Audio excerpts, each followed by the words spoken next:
Bienvenidos a Aire y Vida, el podcast que explora la fibrosis quística desde diferentes perspectivas. Yo soy Regina y junto con Carla y Manen te damos la más cálida bienvenida. Este es un espacio para compartir información, experiencias y acompañamiento para comprender mejor la fibrosis quística y todo lo que implica en la vida cotidiana. Gracias por escucharnos y comenzamos. Hola, ¿cómo están? ¿Saben ustedes por qué es importante la fisioterapia con fibrosis quística? ¿Y en qué consiste la terapia o la fisioterapia respiratoria? Bueno, pues para hablar de ese tema tenemos a una súper invitada. Está con nosotros Ale Mena. Ella es fisioterapeuta con una alta especialidad en fisioterapia respiratoria. Ale, bienvenida. Muchísimas gracias por estar con nosotros. Y pues para hablar de un tema bien interesante, porque, bueno, hemos ido abordando diferentes temas de fibrosis quística. Ya más o menos entendemos la parte pulmonar, pero algo que nos parece súper importante es entender esta parte de la fisioterapia que es clave en el frotabilia. Cuéntanos un poquito en qué consiste. Pues sí, es uno de los, bueno, primero muchas gracias por invitarme, es un honor estar aquí y es importante para nosotros que todo el mundo sepa qué es lo que hacemos, ¿no? Y lo importante que es porque al final es una piedra angular bien importante en el asunto, ¿no? Entonces, bueno, fisioterapia tiene como muchas áreas y dos de las más grandes en las que nosotros nos especializamos con los niños de fibrosis quística es el área de fisioterapia respiratoria, que es todo el manejo de secreciones, todo el manejo de la parte de patrones respiradores, o sea, cómo respiramos y cómo los utilizamos para mejorar, y todo lo que es ejercicio y entrenamiento de ejercicio aeróbico, ¿no? Fuerza, y también hacemos todo lo que es entrenamiento aeróbico para mejorar calidad de vida, ¿sí?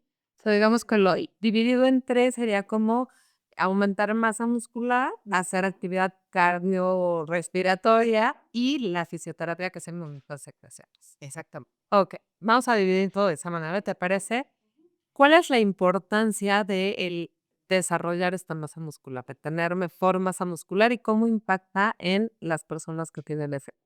Una de las cosas más importantes para la masa muscular en la alimentación, y es algo que nosotros tenemos que tener en cuenta como oficios y como pacientes siempre. La masa muscular nos va a llevar a un mejor rendimiento respiratorio. Si yo gasto menos, tengo más masa muscular, soy más fuerte, gasto menos energía en hacer algunas cosas, porque soy más fuerte, ¿no? Entonces, eso me lleva a que si yo tengo buena masa muscular, tengo buena masa muscular en todos mis músculos, incluyendo los respiratorios.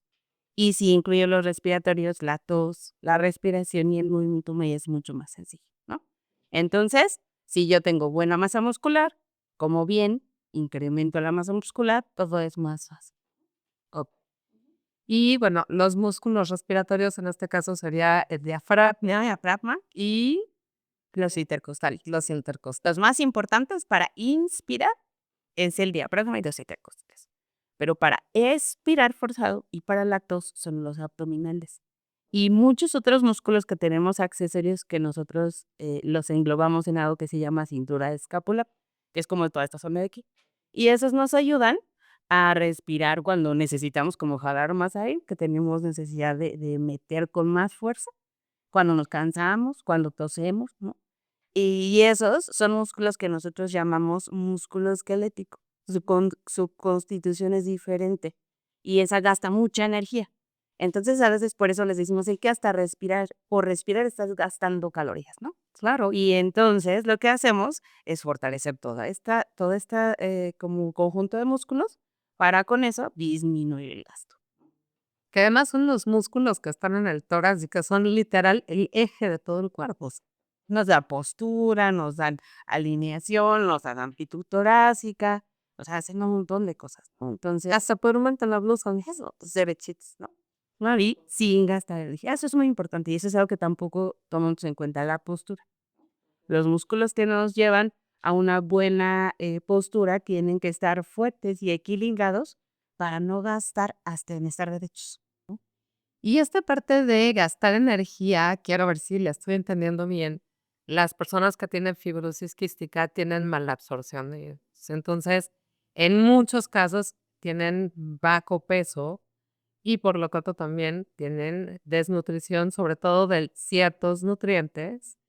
Y entonces es bien importante que lo que sí absorbemos y sí tenemos de peso y de nutrición lo podamos mantener para funciones que son vitales, pero que no se desperdicien en cosas que se podrían corregir con estos ejercicios. O sea, ¿para qué gastas en algo que si lo fortaleces adecuadamente no te va a llevar a gastar de más? O sea, lo que queremos es economizar. Nuestro cuerpo es optimizar recursos, correcto. Nosotros siempre, nuestro cuerpo busca la ley del menor esfuerzo, ¿no? Siempre les digo.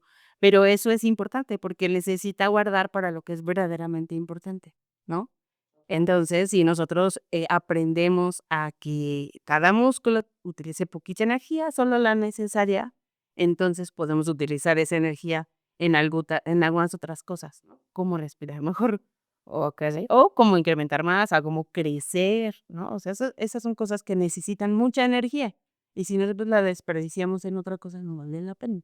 Y bueno, que los últimos estudios y como que ahora toda la corriente va en tener más masa muscular, porque se ha visto que la masa muscular es casi que un proyector de la longevidad, de la calidad de vida y de no tener tantas complicaciones médicas en caso de una cirugía o una hospitalización, porque al tener buena masa muscular, las recuperaciones son mucho más fáciles. Sí, tiene una correlación bien grande en función pulmonar. Ok, era buena masa muscular, un buen manejo de los músculos tiene una buena función y una función pulmonar adecuada, o manteniéndole una buena función, nos da una calidad de vida muchísimo mejor. Entonces, ese es como uno de nuestros primeros consejos. Entonces, súper importante hacer ejercicio de fuerza para aumentar. Ahora, ¿cuándo? Cuando tenemos buen peso o cuando tenemos autorización de hacer. Eso también es bien importante, ¿no? O sea, porque justo dijiste hace rato y es algo muy importante. Nuestros pacientes caen en desnutrición o están en desnutrición muchas veces. Entonces, si no tienen un buen manejo nutricional, entonces yo no puedo robar toda esa energía que necesitamos para crecer, para matar masa muscular. ¿Qué es mi prioridad? ¿De respirar? No, pues, o masa muscular, no, pues respirar, ¿no? Y el mismo cuerpo solito lo hace, ¿no? Entonces, yo teniendo un mejor peso, una autorización, una dieta adecuada, siguiéndola adecuadamente, entonces sí, le voy a meter a la fuerza y al ejercicio para entonces tener buena masa, pero todo es como muy de la mano, ¿no? Son como un engranaje uno con otro. Eso es como un trabajo al equipo. O sea que ustedes trabajan muchísimo, me imagino, de la mano de ellos, nutriólogos, gastroenterólogos, neumólogos, etcétera, para que se den todas las circunstancias. Y entonces esta parte supongo que es más hacia la prevención. Sería lo ideal, pero la realidad es que también con los pacientes que ya tenemos, pues con mucha hipotrofia, perdóname, pues también nos podemos ir manejando, ¿no? Si los manejamos de la mano. Yo creo que lo importante en esto, y lo dijiste bien, es un buen manejo multidisciplina, ¿no? O sea, yo tengo el apoyo de los médicos y de nutrición y de gastro, de todos, y entonces, oye, es que necesitamos subir la masa muscular. Bueno, entonces yo le voy a dar esto y yo voy a hacer esto y yo le voy a indicar estos ejercicios dosificados, adecuados a lo más importante que necesito, y entonces vámonos de la mano, ¿no? Entonces crecemos masa, aumentamos peso, que lo hacemos crecer, ¿no? Pero siempre, ¿no? Entonces, pero se puede aunque estén desnudos, ¿no? O sea, es como un trabajo en conjunto.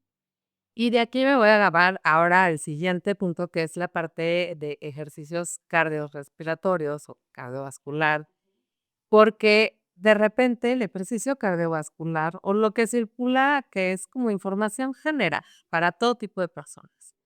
Y el ejercicio cardiovascular, como correr, como nadar, etcétera, pues son ejercicios que se consume al músculo. Y entonces me imagino que es importante aumentar la capacidad cardiorrespiratoria, pero sin gastar el músculo.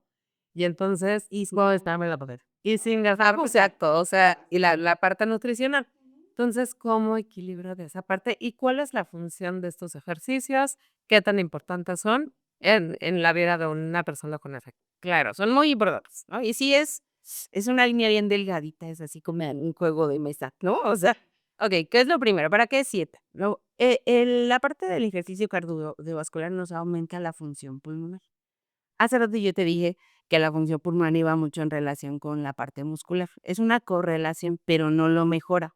Okey. ¿Quién es quien va directamente a mejorar la capacidad pulmonar? El ejercicio aeróbico, ¿sí? El ejercicio aeróbico es todo aquel ejercicio que se realiza por más de 21 minutos de corrido sin detenerse y que utiliza grandes masas musculares, o sea, o brazos o piernas, ¿no? Dame ejemplos de Como la caminadora, la bicicleta, la natación de corrido, ¿no? Eso es muy importante. Esos serían los más importantes, sobre todo porque son regulados, ¿sabes? Y eso es lo que nos importa mucho. Y ese sería el siguiente punto. ¿Cómo hacemos para que no pierdan ni peso ni masa, ¿no? O sea, ni nada por el estilo. Es regular. No es lo mismo a el que yo te diga, ay, bueno, súbete 30 minutos en la caminadora como aguantes. No. Necesita hacer un ejercicio donde se hace puede ser una caminata o a veces una prueba de acuerdo a frecuencias cardíacas, donde lo que buscamos es que sea un trabajo constante, no agotador, ¿no? Es constante. ¿Qué quiere decir eso? A veces nuestros niños o a nuestros pacientes lo que hacen es que me voy a subir, subo a la caminadora y le doy, corro, corro, corro, y luego le hago porque ya me cansé, ¿no? O me detengo porque ya me cansé. No. Prefiero que en vez de llegar al 18 en la caminadora, me llegues al 4, pero me aguantes 25 minutos en el 4. Constante. No gasto tanta energía, hago el incremento cardiovascular que yo necesito y podemos continuar con la masa adecuada y el ejercicio, ¿sí? okey. Así es como se maneja. O sea, no necesita hacer un trabajo, o un ejercicio intenso, como por ejemplo lo es el HIIT, ¿no? En donde tienes estos picos de aumentar tu frecuencia cardíaca muchísimo, y luego bajas, y luego vuelves a subir, y luego vuelves a bajar. Aquí necesitas más constancias, aunque no eleves tanto lo es más, de hecho, no conviene, me imagino, elevar tanto Sí, la sí, frecuencia. pero poquito. O sea, nos vamos a ir como en escalera, ¿no? O sea, Hay vamos hay como zonas, ¿no? Está la zona uno que es como estamos ahorita tú y yo, por ejemplo, la zona 2 que es como si camináramos de aquí a la calle, y el 5 es cuando traes el corazón a todo lo que se va. Exacto. Hay que mantener, o lo ideal sería que las personas que tienen FQ se mantengan en qué zona. Gestión 5, digamos, su frecuencia cardíaca va a depender de eso. Nosotros no, es difícil a veces manejarlo por solos como en el gimnasio, ¿no? Pero las frecuencias cardíacas es lo que nos ayudan. Nosotros normalmente trabajamos entre el 65 y el 75% de la frecuencia cardíaca máxima, ¿no? Okey. Entonces, ¿qué quiere decir eso? Que nosotros buscamos que ellos estén con la frecuencia cardíaca más alta de lo que están normalmente, pero que él no sobrepase estar excesivamente cansado. Si nosotros lo pusiéramos en algo muy fácil de hacer, más que con números, es cuando puedes estar platicando, Ujú. sería como la uno si quieres verlo así. Estoy caminando, pero puedo platicar, no tengo tema. Pero ya cuando estoy caminando y tengo que detenerme para hacer, "Mm", y seguir platicando, ese sería la zona en la que nos gustaría que se quedara, ¿no? O sea, donde tuvieran que detenerse un poco para jalar aire y poder seguir hablando entrecortado. Así es como podríamos, hacerlo más fácil para nosotros, ¿no? O sea, sin tener que hacer como Y que además es como más individual, porque habrá quien pueda ir a una velocidad mayor o un mayor tiempo, pero mientras puedas hablar, aunque de repente tengas que jalar más aire, que eso me imagino que es lo que hace que aumente tu capacidad respiratoria. sí. Ok, entonces ya tenemos más masa muscular, ya tenemos una mejor capacidad respiratoria. ¿Con qué frecuencia se recomienda que hagan ejercicio las personas que tienen efecto? Mira, todas las personas deberíamos de hacer ejercicio al menos 4 veces a la semana en la parte cardiovascular y al menos 2 o 3 en la parte de fuerza. Ahora, ¿de qué depende con nuestros pacientes con FQ? Bueno, primero, su peso, ¿no? Del peso vamos a despegar para ver si lo pueden hacer 2, 3 o 4 veces.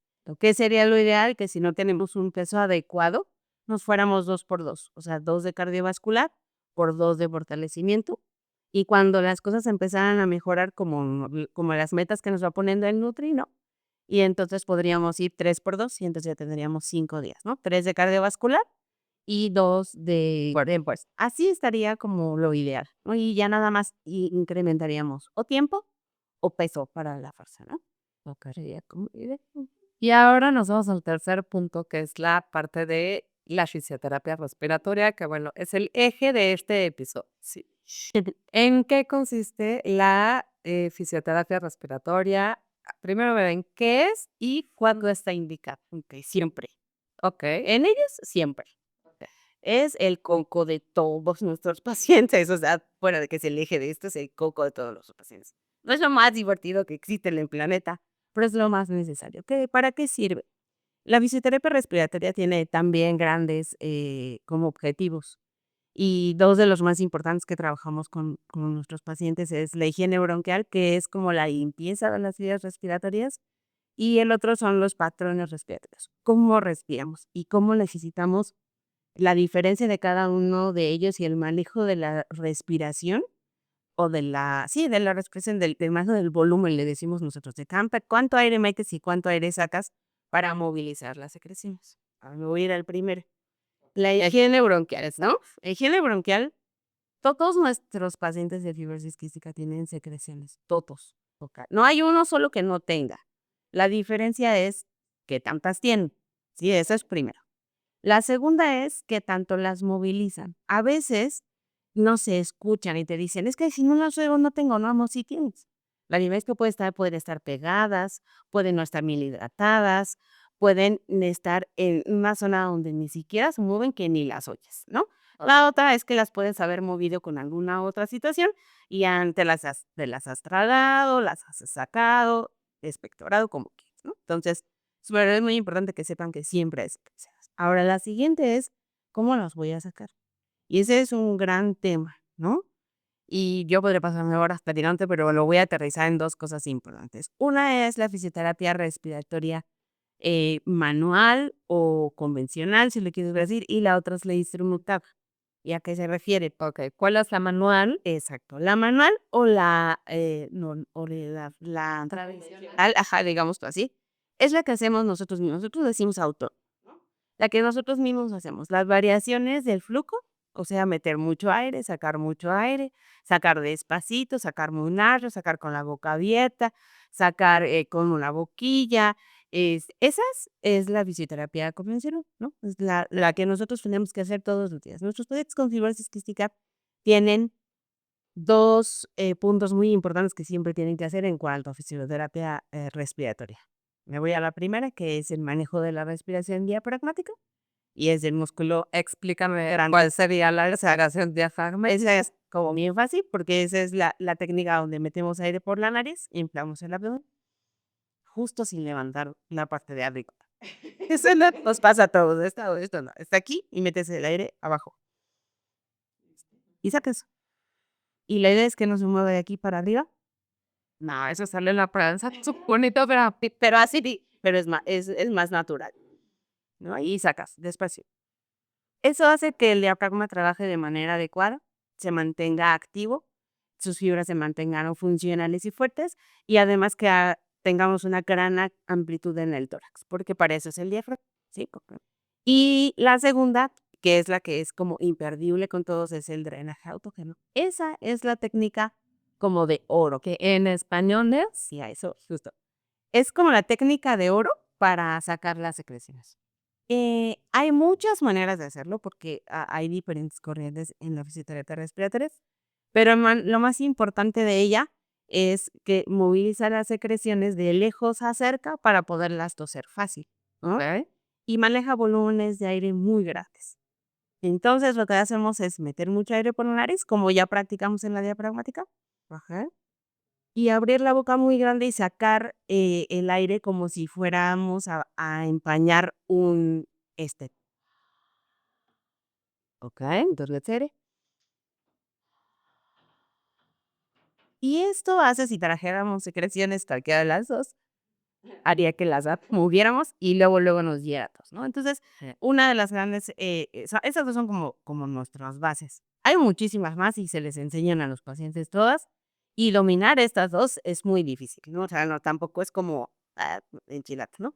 Pero la ventaja es que eso hacemos, ¿no? Entrenamos y entrenamos desde muy chiquitos para lograr hacer esta técnica que se hace sin importar la edad después de los 6.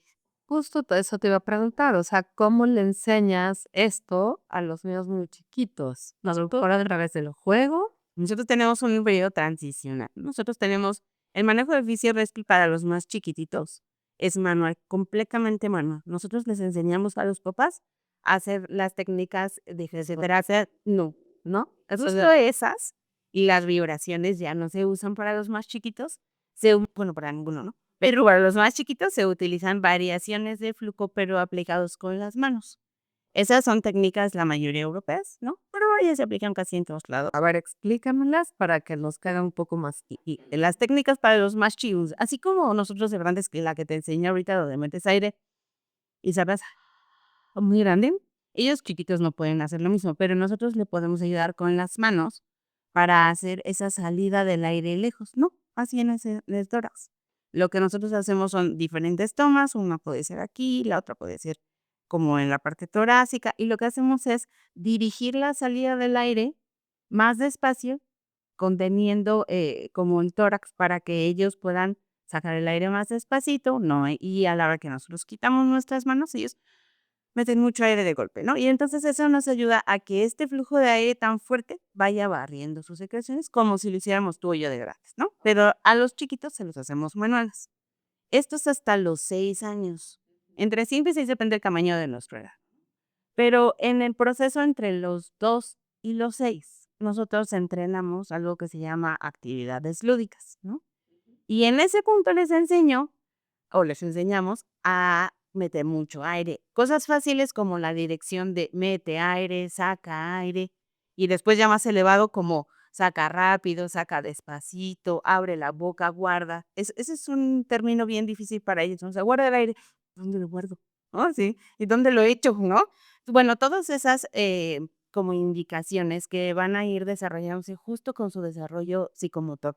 Porque yo no le puedo pedir a un niño chiquito que controle una apnea, o sea, guardar el aire de repente, o toser fuerte, o soplar muy suavecito, cuando no controlan ni su boquita, ni estarse quietecitos mucho tiempo. Entonces es un proceso de más o menos unos 2 años en el que mientras seguimos haciendo la técnica manual, les enseñamos toda esta parte lúdica para que cuando ellos ya tengan como 5, más o menos, hay unos muy abusados que 4, pero más o menos el promedio es 5 o 6, empezarlos a hacer autónomos, hacerlos autosuficientes en la edad, ¿no? Ok. Y entonces el proceso transicional es este. O sea, trabajamos todo lo que es manual, como te decía ahorita, con compresiones torácicas, De tener de aurimatos, y después viene todo el proceso lúdico que seguimos haciendo manual porque no podemos dejarlo sin terapia, pero él va aprendiendo las diferentes cosas y luego llegamos ya a la parte autónoma. Y las técnicas que les enseñamos desde los 6 son las 12 para bajar de edad, para toda. Por eso es importante. Oye, ahorita que te decía lo de los golpecitos, eso ya no se usa, no hay evidencias científicas, es un mito popular porque con o sin fibrosis quística es muy común que las mamás cuando nuestros hijos tienen tos, tienen muchas flemas, empezamos a darles golpecitos, ¿no? Para todos lados. Y cuéntame de esto no sirve para nada. Mira, es un proceso de aplicación de la ciencia en el tiempo, ¿no? Al principio, esto era como bien común, ¿no? ¿Por qué? Porque sí te voy a dar como la diferencia por científica si lo quieres ver así. Los golpes, así como las vibraciones, cambian la consistencia del moco. Porque físicamente, física me refiero a la ciencia física, ¿no? Lo que hace es que el moco se vuelve más aguadito. Ok. Entonces, bueno, tú me dirías, bueno, entonces, pues sí, la realidad es que si tú le pegas o si tú le vibras, pues probablemente se haga más aguadito. Y lo que está más cerca de la salida, que sería pues la tráquea y la boca, nos daría la posibilidad de toserlo y expulsar. Pero lo que está en los pulmones no. O sea, solo se aguada y cae. ¿Sí? Ok. Y hay ya estudios donde nos dicen que el drenaje postural, o sea, ponerlos de cabeza, eso, golpearlos o vibrarlos, no tiene tanta evidencia, ¿no? Ok. Entonces, No está sustentado. no está sustentado, ¿no? O sea, ¿cambian? Pues sí cambia. O sea, sí me gusta, bueno, todo el mundo me dice, es que llevo años haciéndolo y siento que me va mejor. Sí, claro, porque el golpeteo modifica la estructura. Es como, yo siempre les pongo de ejemplo, ubicas la crema de los taquitos saliendo del refrigerador. Bueno, está espesa y así es como están las flemas. Cuando yo las golpeo o las vibro, es como si yo las batiera con una cuchara, ¿no? Y después sí les damos líquido, ¿no? ¿Qué pasa? Bueno, pues en teoría podría sacarlas. Y digo en teoría porque el problema es que caen. Si no las saco de cada Sí, la gravedad no ayuda, o sea, no va a ser hacia abajo. entonces, ¿qué hacemos? Necesito que si hicieran eso, entonces hicieran las respiratorias que te enseñé ahorita. Para entonces sí, con el aire, barras hacia arriba, ¿no? Llevarlas a ese ritmo. Que ahí es donde me voy a pasar al otro punto, que es como lo que sigue y estoy segura. ¿Qué pasa con el chaleco? ¿No? Ok. Y que son las instrumentadas, ¿no? Que esas serían las tres más importantes, serían las instrumentadas con aeróbica o a capela. La otra es el chaleco. Sí, que el chaleco era así como lo wow. Sí, wow, hace unos años cuando salió, bueno, era así como el non plus ultra. Todavía en algunos lugares se cree que es lo mejor. Y yo siempre les digo que si tienen la posibilidad de tenerlo, nunca está de más. El problema es que siempre pasa lo mismo que con la percusión. Sí, las aguadas, y luego, ¿a dónde van? ¿Cómo las sacas? ¿No? Entonces la idea es, bueno, el chaleco nos asegura una vibración específica, que eso también es muy importante. Pero además, las respiraciones, o sea, todo lo que es no instrumental, ¿no? Nos ayuda a sacarlas. Y entonces complementan perfecto. Ahora sí haces las dos. Porque si crees que el chaleco va a ser toda la chapa, ya no. Exactamente. Y eso sí lo está documentado, lo hemos visto, ¿no? ¿Qué es lo que pasa mucho? Y me voy a ir como a la parte como socioeconómica en general, ¿no? Los países que recomiendan el puro chaleco son países que tienen los pacientes todo el acceso a la salud posible. Claro, o sea, Europa, Estados Unidos, eso sí, nada. Exacto. Entonces, pues nosotros no podemos solo nos a la Estados Unidos ni somos Amsterdam y sí somos. Entonces, y Europa trabaja mucho en conjunto, ¿eh? Europa sí trabaja más en conjunto el chaleco con la respi, pero por ejemplo Estados Unidos no, ¿no? Pero sí, ellos tienen muchísimo más acceso a medicamentos, a tratamiento de cero, mucho más completo. Entonces, pues sí, si te pones el chaleco cuando casi no produces secreciones o tienes el ejercicio a la mano o la nebulización, está padre, ¿no? O sea, y aún así te falta un poco, necesitas sacar esas secreciones, ¿no? Pero bueno, si tienes buena nutrición y estás haciendo los dos tipos de ejercicio, pues con el mismo ejercicio puedes sacar lo que moviste con Costo, o sea, el chaleco, ejercicio cardiovascular, me imagino, mira, hay que usar mucho espectador. Pero si no puedes hacer la misma cantidad de ejercicio porque no tienes la nutrición adecuada, no puedes utilizar solo chaleco, ¿no? Entonces, ¿por qué no tienes los tratamientos adecuados y tal vez tu estado físico no es el óptimo? Entonces, pues se complica. Exacto. Entonces yo preferiría que hicieras 1000 veces las técnicas respiratorias y aprendas a toser bien y no busques el chaleco si no tienes como esta disciplina de hacer las dos cosas, ¿no?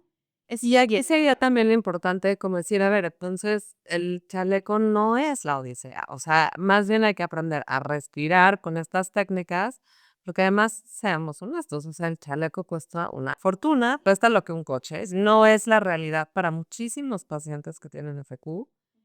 Y resulta ser que además es como de lo menos efectivo para tener esa higiene pulmonar. Entonces, más bien invirtamos en aprender estas técnicas de las cuales nos platica. Yo siempre les digo, tienes el chaleco que bueno, tienes el doble de terapia. O sea, tienes que tener el chaleco y hacer las técnicas respiratorias para que sea perfecto, ¿no? Pero si me haces solo el chaleco, te va a costar un montón, que no te diría lo mismo que si me haces solo las respiratorias bien hechas, ¿no? Entonces, sí, el complemento es muy bueno, pero no es lo único. O sea, tenemos muchas opciones de manejo si no tienen el chaleco. Si lo tienen, hay que aprovecharlo y sacarle el 2000%, por supuesto. Pero si no lo tienes, Es una herramienta, exacto, pero o sea, no es como el eje central, ¿no? exactamente. Y eso es algo que hemos tratado de enseñarles mucho a los pacientes para que además se relajen un poco. Nosotros los papás que son nuevos en este punto, ¿no? Que les estresa mucho el no tener un chaleco. Es que de repente muchas cosas. Se resiente como que creemos que lo caro es mejor y que esto que es como tan tecnológico es como, híjole, ya con esto me voy a ahorrar muchísima de la chamba y porque además como sociedad en general, no nada más de fibrosis quística, siempre buscamos la ley del menor esfuerzo. Y si me lo puedo poner y no hacer nada más, híjole, mucho mejor. Pero si entendemos que es una inversión, pues de una herramienta que va a funcionar poquitito en comparación de tener una buena fisioterapia de respiraciones, de ejercicio, etcétera, pues entonces a lo mejor ni valdría la pena invertirle o, porque a ver, cuando la situación económica no es tan favorable, De verdad hay quien empeña hasta los riñones, ¿no? Pues compraron chaleco y cuando entiendes que sin lo otro el chaleco no funciona. Sí, o sea, o funciona poquito, Esa, o sea, dejarías de endeudarte, de vender hasta los calcetines con tal de tener algo que no lo resuelve y que no tiene además el éxito que tiene el aprender a respirar y al expirar, ¿no? claro, yo les digo, es que si tú me dices que o sea, la bibliografía dice que te tienes que poner el chaleco al menos 2 veces al día, 30 minutos, ¿no? O sea, estás hablando de 30 minutos. ¿Qué puedes hacer alguna otra cosa? Me queda claro. Pero si tú esos mismos 30 minutos me los inviertes en el ejercicio, con las respiraciones después, y haces, no sé, aeróbica, que es mucho más económico, ¿no? Ujú. 10 minutos. O sea, tus resultados pueden ser excelentes. Y come bien. No, hombre, o sea, estamos del otro lado, o sea, no le vamos a pedir nada a tu chaleco, ¿no? Porque si después te digo que vas a hacer el chaleco, más vas a hacer la aeróbica, más vas a hacer la otra fisiorresti, más el ejercicio, etcétera, sería o sea, no me vas a querer ver. Una pedada de casa. Y esto te lo pregunto de verdad desde la curiosidad, porque no tengo ni idea. Pero yo he visto que las personas que hacen ejercicios cardiovasculares o cardiorrespiratorios, muchos van, por ejemplo, cantando o haciendo este tipo de ejercicios porque justo los ayuda como a regular respiraciones, ¿no? Ya no estarse ahogando, sino ayudar a mantenerlo. Esto podría beneficiar, por ejemplo. A todos nuestros pacientes les ayuda, ¿no? O sea, de hecho, haciendo como un match con el chaleco, lo que yo les digo es de, bueno, vas a usar el chaleco, entonces léeme en voz alta, cántame. O sea, Claro. haz, cuéntame un cuento, de manera en la que tú subas el volumen y luego lo bajes, ¿no? Para poder ayudar a estas variaciones de flujo, como les decimos, para la respiración. Y se puede hacer que en la caminadora o en la bicicleta, ¿no? Que ahí nos iríamos al que te cansa menos. O sea, si te cansa menos no hablar, no tengo tema, hazlo parejo, aunque no hables, pero si puedes, platica, ¿no? O sea, platica con el que está al lado, con tu mamá, con Ibis, ¿no? O sea, dale. Yo pienso así poco más la parte de la cantada, así como que cuando cantas, jalas mucho aire y luego lo vas soltando despacito para no llegar como a las notas, que hasta que ya te quedas casi sin aire y vuelves a jalar un aire. Que es un poco lo que hacen los cantantes, ¿no? Cantan en la corredora o en la caminadora para que cuando canten mientras bailen, no noten estos cambios de respiración. Entonces, digo, pues, purity intuición, Sí, sí, es una buena opción, o sea, y es una manera de que sea, pues, ocurrido, de que lo haga todo, ¿no? De hasta pueden ver la diferencia, en hace 15, 20 días que lo hacían y ahora de aquí yo puedo cantar completo, ¿no? O sea, cosas como esas son hasta motivadoras. Entonces, la idea siempre les digo que es hacerlo, o sea, felices, lo menos obligados posibles. y yo creo que como papás, sobre todo cuando están muy pequeñitos, que la función respiratoria todavía no se ve tan comprometida ni tan afectada, si nos acostumbramos a bajarnos una cuadra antes del camión o estacionarnos lo más lejos en el estacionamiento, este tipo de cosas, subirnos por las escaleras en lugar del elevador. Y mientras vamos con nuestro niño chiquito, vamos cantando las canciones infantiles mientras subimos la escalera, mientras caminamos al súper, mientras vamos, no sé, en el centro comercial, pues se vuelve un hábito esta caminata mientras cantas, mientras platicas, mientras...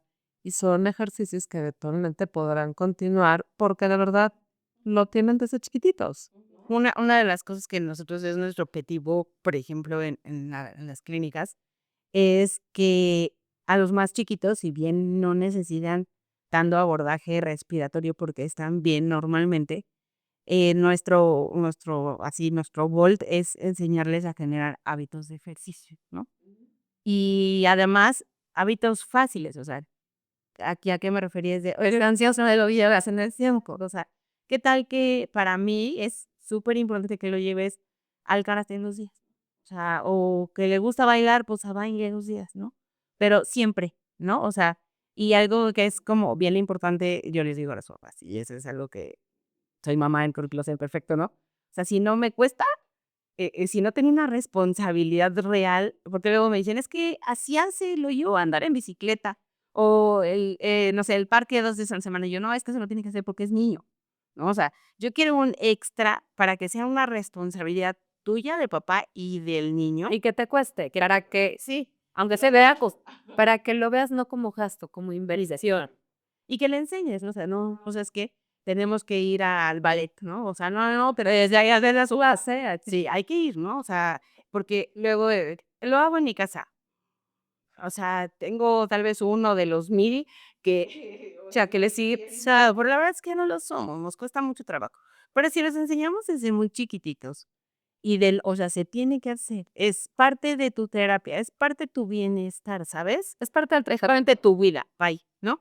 Y a la larga, la verdad es que ellos hemos visto que para ellos se vuelve un motivador, además es que me salgo de mi casa, es que veo a mis amiguitos, ¿no? O sea, Y pueden encontrar una razón en ese ejercicio o en ese deporte o en esa práctica, ¿no? El bailar, que incluso las clases de canto, incluso de un instrumento, tenemos alguno que otro que y si lo meto a la trompeta o que si lo meto al saco, ¡mam! O sea, adelante, ¿no? Esa clase extra que les cambia la rutina, que les mejora la parte psicosocial y que además tienen plus de generarles un hábito para nosotros es bien importante. Para los más chiquitos, ese es como otro plus, ¿no? O sea, que aprendan más el dejarles el hábito de ¿no? Oye, bueno, y a ver, me imagino que dentro de la terapia respiratoria o fisioterapia respiratoria están las nebulizaciones. O sea, sí, ya voy a platicar como algo. En México nosotros tenemos esta diferencia entre la terapia respiratoria y la fisioterapia respiratoria, ¿no? Porque aquí tenemos inhaloterapeutas y ellos se encargan mucho de toda esta parte. Sin embargo, los fisios en FQ hemos abarcado un poco de eso y estudiamos un poco para ello, para que no olviden, ¿no? O sea, enseñarles un poco a los nebulizadores, con la coordinación nos ayudan a enseñarles la limpieza, pero se las reforzamos nosotros, el saber que esté funcionando bien el nebulizador en cuanto al motor, o sea, cosas como esas, y siempre enseñarles el orden de las nebulizaciones. Y eso es a lo siguiente, ¿no? Exacto, porque más allá que la indicación médica, porque yo me imagino que el neumólogo o que exacto, les dirá con qué nebulizarse, con qué frecuencia, ¿no? Dependiendo de lo que necesita cada persona. Pero el cómo hacer las nebulizaciones tiene una técnica de cómo meter aire, ¿no? De si puedes estar hablando, si no, cómo sacar el aire. O sea, como toda esta parte, no nada más es ponerles una mascarilla o una boquilla. Es ya, pero decir, además eso hay cambio, ¿no? O sea, siempre es de, pero estoy con la mascarilla y tú, o sea, ya eres grande y todavía te la mides con mascarilla porno. O sea, ya utiliza la boquilla para que sea, como más efectivo. Ah, no, pues es que siempre, no, no, no, en cuanto cuanto tenga un buen control respiratorio, que parece, pues entrenamos un ratito, ¿no? Pero ya a partir de los 5 o 6 que ya tienen un buen control respiratorio, pues ya utilizamos la boquilla para que tengan una buena inspiración bucal, ¿no? Y la mascarilla la dejamos para los más chiquitines y ya, ¿no? O sea, también es importante. ¿Y cuál sería la técnica correcta? Independientemente del medicamento que manda el neumólogo, etcétera, debe de haber una técnica de cómo meter. La realidad es que lo más importante es el respirar normal. Ok. El respirar normal nos va a ayudar a que ellas no se cansen y entonces la nebulización no sea pesada. Si la respiración es tranquila, ¿no?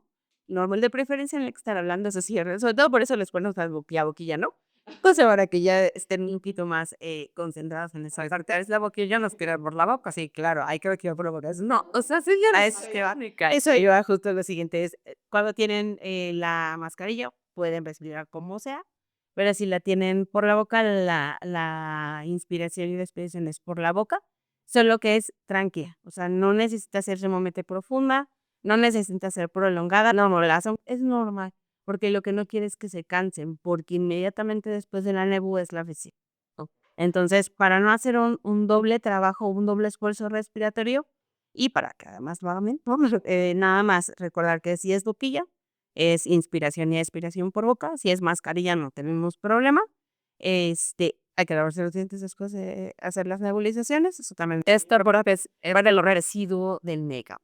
Ok. Queda mucho residuo en la boca, entonces hay que hacernos el lavado de la boca y siempre la angiografía va después de preferencia, ¿no? O sea, lo ideal, pues si ya abrimos los bronquios, si ya tenemos el medicamento. Sí, el antiinflamatorio o etcétera. Y ahora, y la otra es otra cosa que tiene como con mucho, se puede hacer inmediatamente después de las movilizaciones. No necesitamos esperarnos mucho tiempo, porque luego ese es un pleito con los más pequeños, ¿no? Es que me aburro porque tengo que esperarme. No, no, no, o sea, nebulizando salbutamol, hipertónica o hipersal, luego se puede hacer la fisio. Y lo que sugerimos después de los congresos y de las enseñanzas que hemos tenido y de lo que dice la bibliografía es que la tobramicina o los antibióticos en generales se hacen al final de todo después de la fisio y se dejan ya sin hacer fisio después. Para que puedan hacer el Exactamente, para que puedan hacer efecto. Y la otra es, ¿por qué después de la fisio? Pues porque entonces ya los limpiamos, ya sacamos todas las secreciones que se pudieron haber sacado. Entonces sería igual una medida, un área donde ya no hay mocos, ¿no? O sea, o hay menos, ¿no? Y ya no están los acumulados de todo el día, sino que ya los pudimos movilizar, los pudimos sacar y el medicamento actúa mejor. Y eso es otra parte muy importante de la Respi, ¿no? Y que aquí voy a hacer un paréntesis porque es súper, súper, súper importante, y lo decimos creo que en 1000 episodios, no automedicarse y no automedicar a sus hijos. Si hace 2 meses tuvo una infección y le mandaron el medicamento A, ahorita que está enfermo otra vez no le puedes dar el A. Le tienes que hablar a tu médico para que te diga cuál es el indicado dependiendo de la infección que tenga tu pequeño, tu pequeña o tú si ya eres un adolescente o adulto. Pero sí es súper importante porque creo que en esta sociedad tenemos este mal hábito de decir, esta medicina es para la gripa. Y le pones Y la siguiente vez que te da gripa, entonces te la vuelves a tomar. ¿No? Y esto es para la panza, y entonces la que te da me sobró, claro. Es que yo tengo 3 hijos, ¿no? Es que a la grande le mandaron cuando le dio tal cosa, y ahora que el chiquito tiene lo mismo, entonces pues me sobran 4 pastillas, se las doy. Es que de verdad, por eso somos resistentes a tantas bacterias y por eso, de verdad es como darnos un balazo en el pie. O sea, nos estamos metiendo el pie al automedicarnos, entonces nada de automedicarse, consulten a su médico, a su especialista. En fibrosis quística no pueden tomar ningún medicamento ni decisiones con respecto a su salud en cuanto a tratamientos sin previa autorización de todo su equipo, porque de eso depende la calidad de vida. Y eso es muy importante, de ninguno de los tratamientos, ¿no? Yo sé que la fisio, y voy a hablar específicamente de la fisio, parecería que si le cambio algo de lo que me mandaron porque me funcionó mejor o porque se aburrió o porque ese no le gusta hacerlo, entonces no pasa nada, solo porque es un ejercicio, ¿no? Y no, o sea, el ejercicio sí pasa. Todo, los 3 pasos que platicamos ahorita están dosificados para ese paso. O sea, y se manda justo el tiempo y las repeticiones y el ejercicio y todo para ese paso, o sea, para ti, ¿no? Y si tú decides, porque mamá o porque adolescente o por ya doctor, ¿no? No, no me gusta, no lo voy a hacer. No, lo voy a hacer en tiempo, está bien feo. No, voy a correr más porque ya aguanto más. No, a ver, calma. En tu siguiente revisión hacemos un consenso completo y vemos si el Nutri, si el especialista en neumo, si el pediatra, todos dicen que sí estás para cambiarlo, ¿no? Y eso es bien importante y yo sé que esto no es medicamento, pero al final es tratamiento, ¿no? Bueno, y el dosificado y hecho, por eso es tan importante ver a los especialistas, porque son a la medida. Entonces eso también es muy importante. Y es importante porque recordemos que no todas las personas con FQ están igual. Claro, todas son Personas con FQ que prácticamente no se les nota, no han tenido complicaciones, que tienen una mutación tal vez menos grave o que todavía pues gozan como de una salud pulmonar que no se distingue a la de un niño que tal vez no tiene FQ. Pero hay niños de la misma edad que tienen desnutrición, que tienen baja talla, bajo peso, que se deshidratan con frecuencia o que tienen una mutación más grave o que han tenido varias hospitalizaciones por neumonía o por infecciones respiratorias o X, Y, Z, nombre, o sea, ahora sí que ustedes pongan el nombre que quieran, pero cada uno es diferente. Entonces, si los vamos a poner creativos, pues que sea para escribir un libro, para comprarles un cuento, para un nuevo juego de mesa, pero los tratamientos en FQ son de verdad intocables. Y ahora sí, háblanos de cuál es la importancia del apego al tratamiento, porque ya que estamos en esta, ahora sí nos centremos en qué tan importante es apegarnos a nuestro Es que es como básico. ¿Por qué? Porque nuestros pulmones son como si fueran unos contenedores. Entonces, si yo les platiqué al principio que todos los pacientes, más o menos, pero todos tienen secreciones. Y nuestros pulmones son dos grandes contenedores. Entonces, ¿qué sucede? ¿No? Esos contenedores van guardando secreciones, ¿no? Y las secreciones que quedan abajo tienen una gran cantidad de tiempo a veces porque no las movilizamos o no las sacamos, pero todos los días se generan nuevas. Entonces, si yo tengo un contenedor y yo le echo todos los días, todos los días, todos los días, primero imagínense cómo están las de hasta abajo, ¿no? O sea, en tiempo y en bichos, ¿no? Y luego se van llenando. Y entonces, ¿qué sucede? Provocan inflamación, provocan infecciones, provocan daño en el tejido. Entonces, porque al final las secreciones tienen esta capacidad de darles de comer a los bichos, si yo les explicar así, ¿no? Entonces, al ser un medio de fácil infección y de fácil proliferación de bichos, bacterias sobre todo, ¿no? Tenemos un caldo de cultivo enorme. Entonces, un zoológico de eso, es un zoológico. ¿Y qué es un zoológico? Que solo se va rellenando.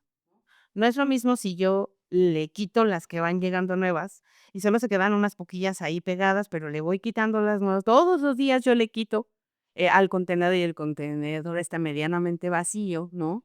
Y solo se va llenando de las nuevas que puedo ir sacando a las que están desde hace mucho tiempo, ¿no? Entonces, parecería que si yo no hago un día no pasa nada, pero si es un día y otro, Sí, un día este mes, 2 días el siguiente, 4 y que sigue, y como me siento para cuando tengo ahí 15 años.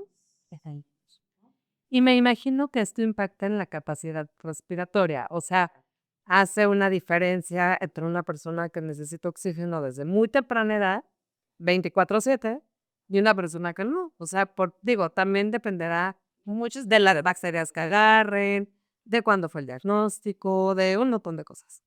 Pero esto, digamos que es una herramienta preventiva para tener una mejor capacidad respiratoria durante más tiempo y que la calidad de vida sea mejor. Y es que esto es algo que tal vez es importante, porque es preventiva, pero curativo, ¿no? O sea, ¿y por qué me refiero a eso?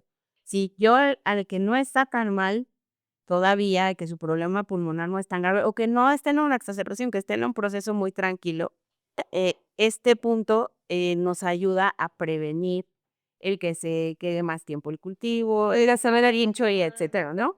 Pero si yo estoy enfermo, entonces me va a ayudar a salir más rápido. Y eso es algo que a veces se nos olvida. Sí es preventivo porque es para que no llegue pero si ya llegué, porque es algo que no vamos a poder evitar, porque la fisio tampoco es mágica, ¿no? O sea, Claro. tenemos que recordar que independientemente de que lo estemos haciendo, puede caer en exacerbaciones y va a caer en ellas y no podemos hacer nada, pero sí podemos salir más rápido. Si yo ya entrené todo este tiempo mis respiraciones y llego aquí con muchas secreciones porque la bacteria me las está provocando, pues yo puedo salir más rápido de la infección. Yo puedo salir más rápido de un acúmulo de secreciones, del uso de oxígeno, lo puedo entrenar más rápido para que salga. Y eso nos va a disminuir tiempo hospitalario, tiempo de infección, y eso nos da calidad de vida. Tales. O sea, habrá pacientes que puedan salir de una infección en casa y habrá quien se complique y necesita una hospitalización, ¿no? Entonces, si bien no depende al 100 de nosotros, sí mejora la estancia, disminuye la estancia o disminuye la sensación de disnea, que eso es algo que les pasa mucho. O sea, que es falta de aire, ¿no? Estoy lleno de secreciones, tos todo el tiempo. Bueno, puede hacer una diferencia si nosotros ayudamos a la salida de secreciones mucho más sencilla.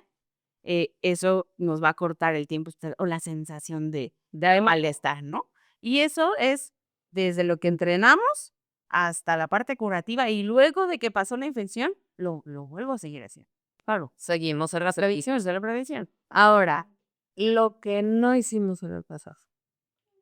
¿Es reversible algo de eso que se acumuló? ¿La fisioterapia puede revertir un poquito, tal vez ese daño, esa inflamación?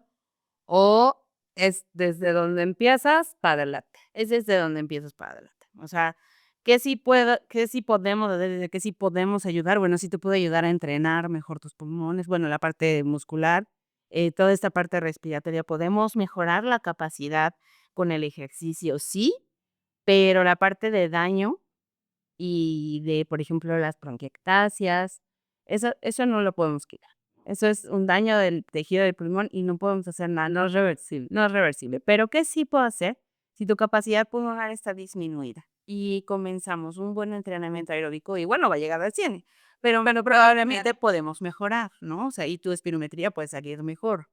Ahora, ¿qué puede pasar con toda esta parte de secreciones acumuladas? Bueno, si bien no te puedo quitar la bronquiectasia, sí puedo hacer que no esté llena, como es como una bula, como es como un globo, ¿no?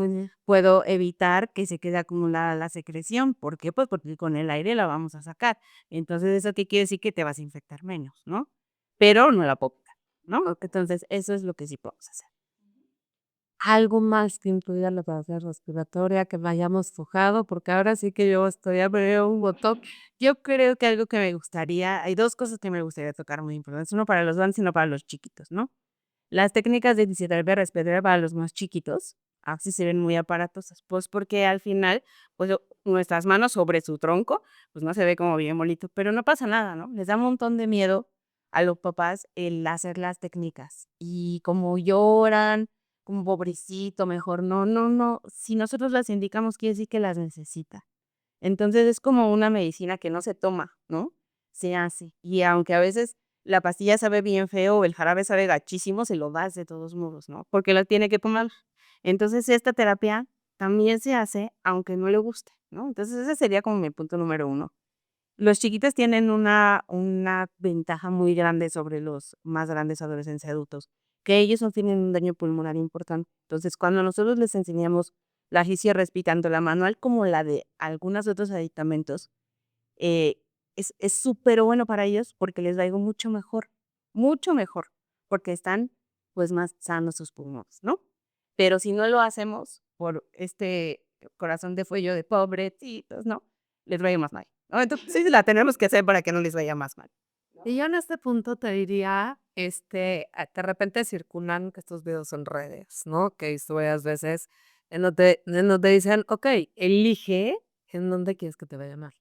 O sea, porque te puede ir mal, sí, porque llora cuando le estás apretando con tus manitas, o cuando está en el hospital, o sea, con un suero, con análisis de sangre, con oxígeno, o sea, ¿cuál eliges, no? Y estos tipos de videos los veo mucho, por ejemplo, con el ejercicio, ¿no? Sí.